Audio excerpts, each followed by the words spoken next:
ating mapa.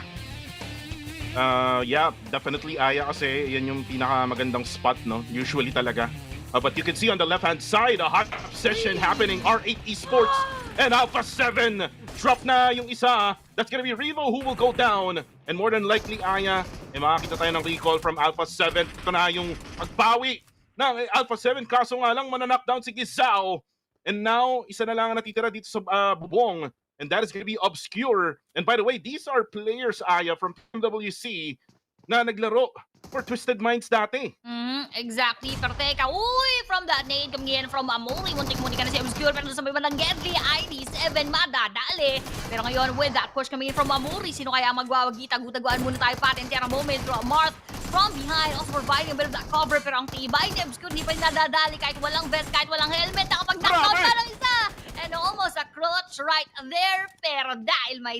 Let's see kung paano yan mag-end up for them. But for our OG versus our Kara, si Marso nandun lamang sa may taas with that Rambogan. Actually, pareha silang with that M249. So, kaya M249 ang magwawagi. Kalahati na agad yung boy to the Wizgod. Kailangan muna magtago. Pero uy, patuloy yung napalitan. At ang nagwagi ay si Marso. And of course, instant elimination for him. 2 kills na dito si Marso. Marso? It's actually CEO. Ang tunay niyang pangalan ni CEO later! CEO later! Kay Gatanki or kaya Tanki. At may rat-rat pa sa crate. Bawal sa... So, Obi spotted by the read from our Wolves at the same time. So, ibig sabihin mo ang iniipit ng ating Wolves, yung ating mga tropa dito sa ating laban na between Mad and Kara in the era of Dan Ching. Habang medyo nananahimik yung iba, tamang tago lamang. And with Mad Lemon holding that frag grenade in hand, buong si CEO yung kanyang magiging target. Lemon, magbabato ng granada. Back muna si CEO. Sabi niya, see you later. Lemon. Habang naririnig natin yung mga shotgun nila. By the way, guys, sa mga nanonood, yung version na nilalaro nila is actually the previous version. So, yung mga na-post ko regarding sa shotguns and nerf, dito, may pagkalakasan pa. Pero frag grenade from Lemon knocks down itong player ng Kara na si Lewis. And now, this might be the push na kailangan. Oh, another nade, but it's gonna be Lemon. Ang knockdown coming from CEO. And CEO will be the last guy for Kara Esports habang yung circle ay nag-shift na. Meron pa granada muli. Half HP. Naku po, meron pang isa pa. And that is it for Kara. Onto the western side, lahat sila doon manggagaling. So that would really be a big of a struggle for them. Mad Bulls, uy! Bumush na dito sa GK Esports. So Nearhead goes down, Tulika goes down, Lemon goes down as well. Pero si Kevin, oy, doon lang sa likod, nado si Flip. 4 Mad Bulls, 1 player left for them against 2 players of GK. Pero magbabato ng granada onto Flip. Medyo ma-overthrow ni Sapchi. What's up, G? Nandito na rin si Ragnarok na GK, pero magbabato ng granada si Flip. At patatamaan si Sapchi. And now for Ragnarok, pupunta muna siya dun sa tropa niya at parang gusto pang tuluyan, no, kakanserin yung mga players ng Mad Bulls. And for now, for Flip, will this be a clutch frag grenade for him? Nope. One more eye will be cooking up. Matatamaan nga ba? Yes! Matatamaan! Si Nearhead, he goes down. And now, half HP left onto Ragnarok. It will now be a 1v1. Kaso, look at the surroundings. Yung REG, papalapit na. Nako, delikado yung buhay dito ni Mad Flip. Kaya naman nade yung kanyang magiging depensa onto our GK. Pero from behind, natanggap yung mga bala. Kailangan muna maghila pag-rigad dahil kung hindi, matatapos na rin kanyang buhay. Pero with REG now targeting GK and with that exchange of frag grenade as well, hindi na alam ni Mad Flip kung saan siya pupunta dito. He just tried his best. Kumbaga, desperate moves na. Uy, naribay pa! Ginagawa dito in front of Ragnarok. Pero final bullet coming in from that shotgun ang tumapos sa kanya. Na-revive pa nga. Clutch, they can actually try to go for the revive as well, Aya. Look at this. Pwede pang ma-revive si Nearhead. Pwede pang ma-revive si Kevin Durant, mga kaibigan. Pero dito na yung REG. Here comes Seawolf and Silas. And there you go. They wiped out GK Esports in the process.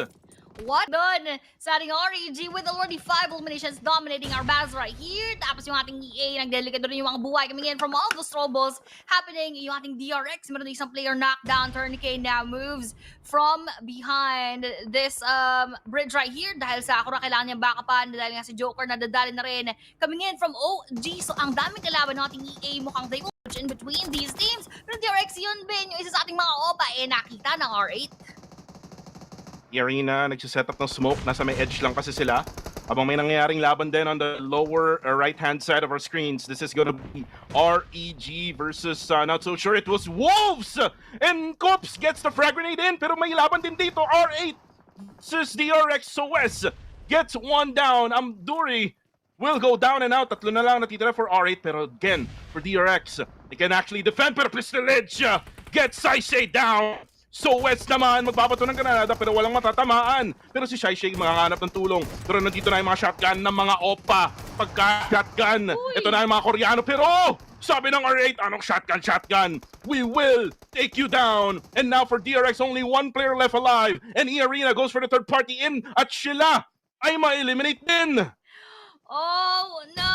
Grabe yung nakita natin doon. Ngayon yung ating R8 now pushing forward toward our DRX final player na ata ito. Which is QXZZZ. Pero ngayon sino kaya mag-ZZZ? Matutulog na nga ba siya? Mukhang good night muna sa ating tropa. Personal kills dyan. Pero habang yan ay nangyayari, grabe yung kanilang pagtakbo sa gitna ng mga teams. Onting-onting lamang yung ni Coops.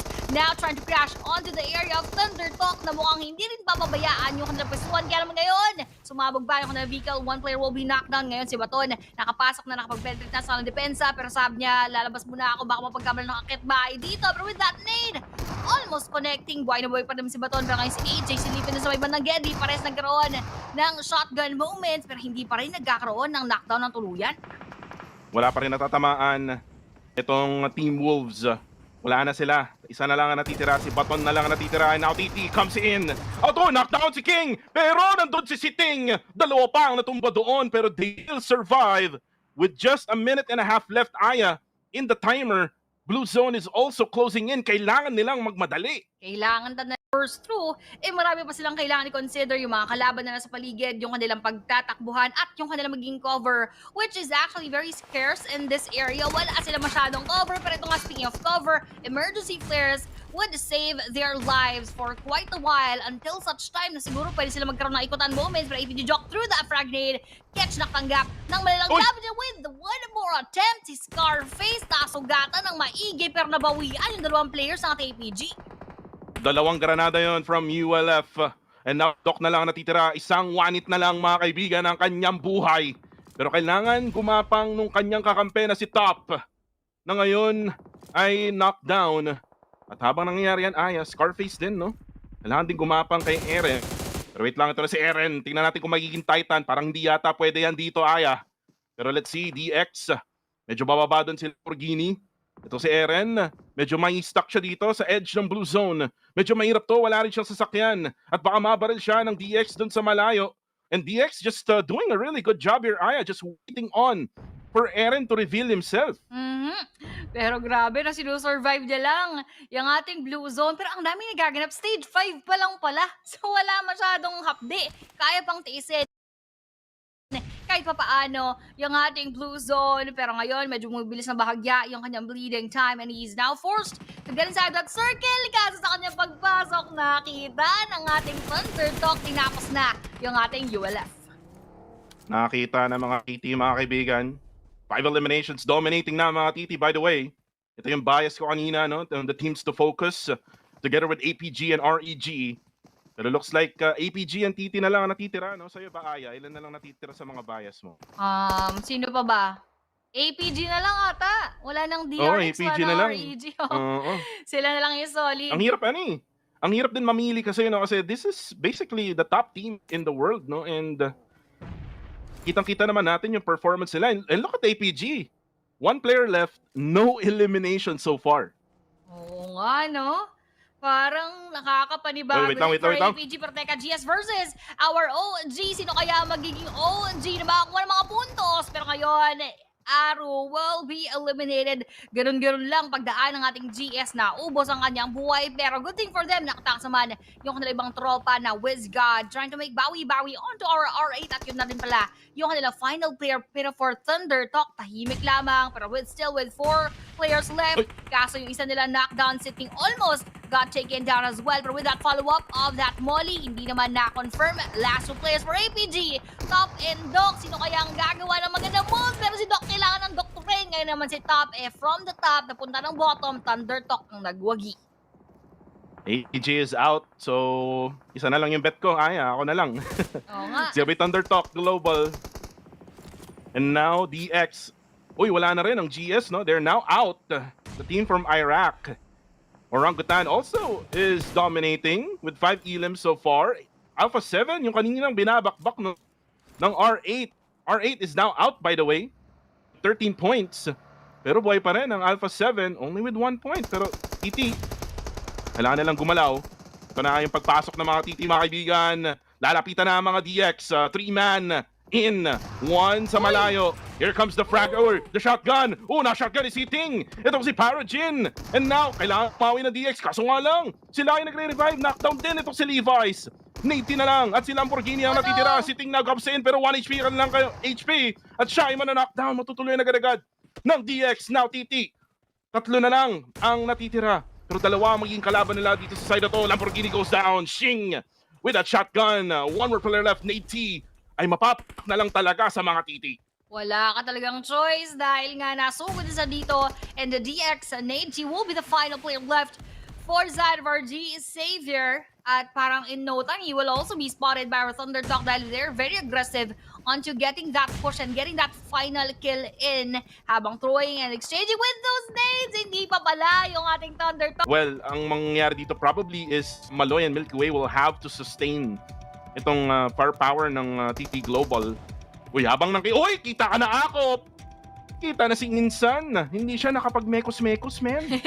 Hindi na kinaya. So, di na nakapagtago na maigi yung ating OG. Ngayon, sino naman kaya yung magkakaharap na will be our Virtus Pro versus our Thunder Talk wherein ang daming nades to.